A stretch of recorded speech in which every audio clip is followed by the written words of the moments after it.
Hai semua, senang bertemu dengan kalian masih di Kode Oni, kombur-kombur dengan Oni.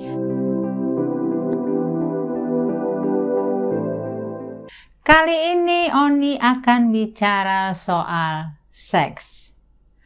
Apa yang ada di pikiranmu kalau pertama sekali mendengar kata yang 3 huruf itu? Seks. Kalau Oni dulu mendengar kata seks itu pikiranku langsung agak-agak gitu ya, karena secara ngomongin seks gitu, tapi itu karena ketidaktahuan, karena tidak mengerti. Tapi setelah mengerti ternyata seks itu bukannya porno-porno amat. Seks itu dari bahasa Latin artinya jenis kelamin. Jadi kalau seksualitas itu hal-hal yang berkenaan dengan jenis kelamin. Ketika anak laki-lakiku semakin bertumbuh membesar, maka aku juga mulai cari-cari bacaan mengenai puber anak remaja. Secara aku kan punya 3 anak laki-laki, jadi aku harus banyak tahu informasi dengan cara membaca, karena zaman 20 tahun yang lalu itu tidak seperti sekarang informasi begitu banyak, bisa di browsing, bisa di searching di Google. Meskipun MH, my husband itu laki-laki, tapi aku tidak yakin dia bisa menjelaskan kepada anak laki-laki kami mengenai soal puber, karena dia dulunya juga tidak mendapat informasi yang baik dari orang tuanya. Karena orang-orang tua zaman dulu itu kan kalau bicara seks itu kan tabu ya, pantang gitu. Pokoknya soal yang berhubungan dengan seks itu dihindari. Jadi tidak heran kalau banyak orang yang tidak tahu masalah seks, kalaupun tahu ya sok-sok tahu gitu ya, tahu dari informasi-informasi yang belum tentu sah kebenarannya. Makanya kali ini Oni mau berbagi kepada kalian bagaimana masa pubernya atau masa remaja anak laki-laki. Masa puber anak laki-laki itu pada umumnya di SMP. Masa itu adalah masa yang paling kritis bagi anak laki-laki. Masa peralihan dari anak-anak ke remaja. Perkembangan fisik anak laki-laki itu dipengaruhi juga oleh hormon. Namanya hormon testosteron. Hormon testosteron ini adalah hormon berburu. Jadi nggak heran kalau anak laki-laki itu kan sifatnya itu sifat berburu, suka mengejar. Secara psikologi, masa puber bagi anak laki-laki itu adalah masa yang sangat-sangat tidak mengenakkan. Perasaan hatinya sangat-sangat membingungkan. Kadang dia merasa senang, kadang dia merasa happy, kadang dia merasa sedih, kadang dia merasa pengen marah, uring-uringan. Dia sendiri pun bingung kenapa diri dia begitu. Jadi anak yang dalam masa puber, kalau kita nasihati 1 kata, ya jawabnya sudah 10 kata. Kadang-kadang tanpa dia sadari, dia juga mau membentak-bentak mamanya. Walaupun setelah itu, dia menyesal kenapa dia sampai membentak-bentak mamanya. Itu yang membuat dia merasa bingung terhadap diri dia. Makanya anak remaja yang dalam keadaan masa puber itu sangat membingungkan. Secara psikologis dia berproses, secara fisiknya, secara tumbuh kembangnya juga dia berproses. Di situ mulai tampak bulu-bulu halus ya di sekitar kumisnya ya.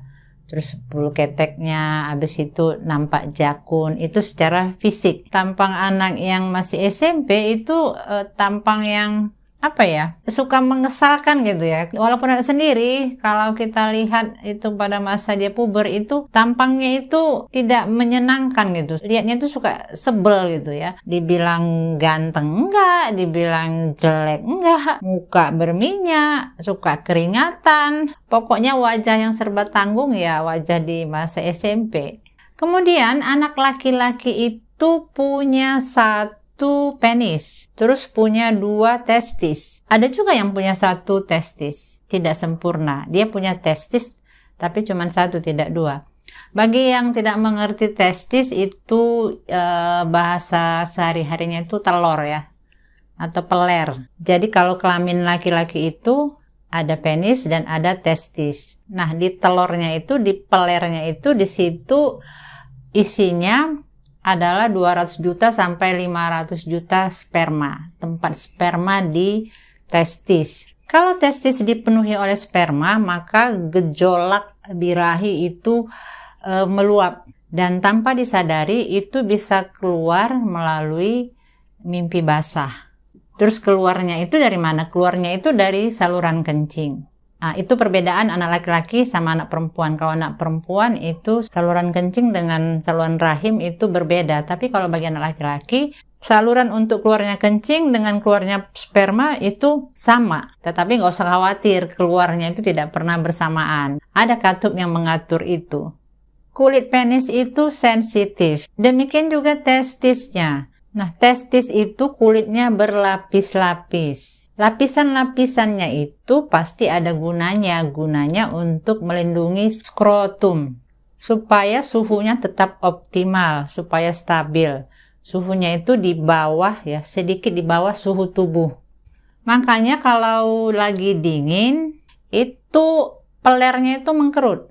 Tapi kalau suhu panas dia mengendur. Apalagi kalau anak lagi demam ya, kita perhatikan kalau anak sehat itu pelernya itu dia membulat. Tetapi kalau dia lagi demam, lagi panas tinggi, pasti pelernya itu melebar gitu. Nah, perbedaan suhu dari panas ke dingin atau sebaliknya dari dingin ke panas, misalnya dari ruangan ber-AC ke ruangan yang tidak ber-AC dan terbuka, itu membuat peler jadi yang dari mengkerut kemudian agak mengendur. Nah, perubahan mengencang mengendur itu menimbulkan rasa gatal. Makanya anak laki-laki yang suka garuk-garuk, itu jangan dimarahin. Itu bukan berarti dia kegatelan atau malah kita tuduh mereka jorok gitu, enggak. Mereka juga nggak mau lah garuk-garuk kalau nggak gatel. Gatelnya itu nggak ketulungan ya. Apa ya? Ya memang kepingin garuk gitu. Jangankan anak-anak, bapaknya saja masih mau garuk-garuk. Jadi kalau ada lihat anak laki-laki atau bapak-bapak sedang gartel ya, gartel itu garuk telur itu, ya kita abaikan saja lah. Tidak usah ada pikiran kita macam-macam. Sudah nonton video ini jadi ngerti ya. Jadi kalau ada bapak-bapak yang lagi gartel itu artinya dalam proses mengkerut atau mengendor pelernya.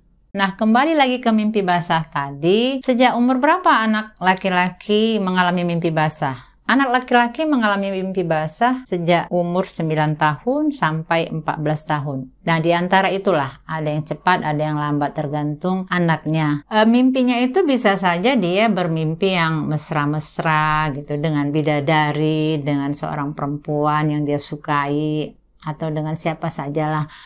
Tetapi ada juga yang tidak disertai dengan mimpi mesra-mesraan, tahu-tahu udah basah saja. Ya, basahnya itu tidak banyak ya, hanya berupa bercak gitu. Hanya sedikit, itu biasanya nempel di sempak dia. Hanya beberapa mili, 5 mili lebih gitu. Tidak harus membanjir, jadi kalau ada yang sampai basah, membasahi celana dan spray itu bukan sperma, itu ngompol itu ya. Apakah mimpi basah itu cuma sekali? Enggak, itu nanti akan berulang lagi. Itu kan kalau sudah mimpi basah berarti testisnya itu kan kosong. Nah, nanti akan terisi lagi. Itu bisa 2 minggu, kemudian dia mimpi lagi, dia keluar lagi dengan sendirinya. Dan begitu berulang, tergantung orangnya, tergantung makanan apa yang dia konsumsi. Jadi tidak semua sama. Masa SMP adalah masa paling kacau bagi seorang anak laki-laki. Jadi secara emosional juga dia tidak stabil. Makanya kalau anak remaja kita pulang ke rumah, mukanya sedang ketat, kayak sempak baru beli, itu kita nggak usah kepo. Ya, kita sediakan saja makannya, sediakan kebutuhannya. Sudah. Kita tidak usah terlampau nyinyir sama anak yang lagi puber. Seperti yang Oni bilang tadi, dia sendiri pun tidak mengerti terhadap dirinya, terhadap emosi dia yang sebentar senang, sebentar sedih, sebentar marah. Ya suka-suka dialah. Nanti kalau sudah dia SMA, itu sudah lumayan. Karena 3 tahun di SMP dia sudah mulai beradaptasi dengan kebiasaannya, dengan hormonnya. Di SMA dia sudah mulai bisa mengendalikan diri dia. Anak laki-laki di masa SMA, di situ mulai dia mencari jati diri. Di situ dia mulai belajar bersaing. Anak laki-laki itu suka bersaing. Bersaing untuk mendapatkan posisi atau jabatan di sekolah itu, ketua kelas atau ketua OSIS atau pengurus apapun itu. Bersaing untuk mendapatkan perhatian cewek-cewek ya. Bersaing untuk mendapatkan gebetan. Di masa SMA juga hobinya sudah terpola. Ada yang hobi bola, hobi musik, hobi bela diri. Tidak jarang satu anak punya berbagai-bagai hobi. Bisa 2 atau 3 sekaligus. Dan kalau itu dia laksanakan, bebaskan saja. Di masa SMP dan masa SMA, bagi anak laki-laki itu adalah masa, kebanyakan ya, tidak semua, bentrok dengan bapaknya. Ya, seperti bermusuhan. Dan itu juga adalah hal yang wajar. Biarkan saja berjalan secara alami. Nanti pada saatnya mereka akan kompak kembali. Dan mereka akan saling memahami sebagai seorang laki-laki. Demikian sekilas info tentang anak laki-laki di masa puber. Semoga saja bermanfaat untuk kalian. Buat kaum perempuan dimanapun kalian berada, jangan pernah berharap anak laki-laki semakin bertambah usianya akan semakin dewasa pemikirannya. Boys will always be boys. Jiwa bermain anak laki-laki tidak akan lekang karena usia. Sampai setua apapun mereka tetap punya jiwa petualangan, tetap punya jiwa bermain-main. Oke, sampai di sini dulu Kombur-Kombur dengan Oni. Kalau kalian merasa kombur-kombur kita ini bermanfaat, tolong di like, di komen, dan di share. Kalau ada kurang-kurangnya mohon dimaklumi karena Oni memang kayak gitu orangnya.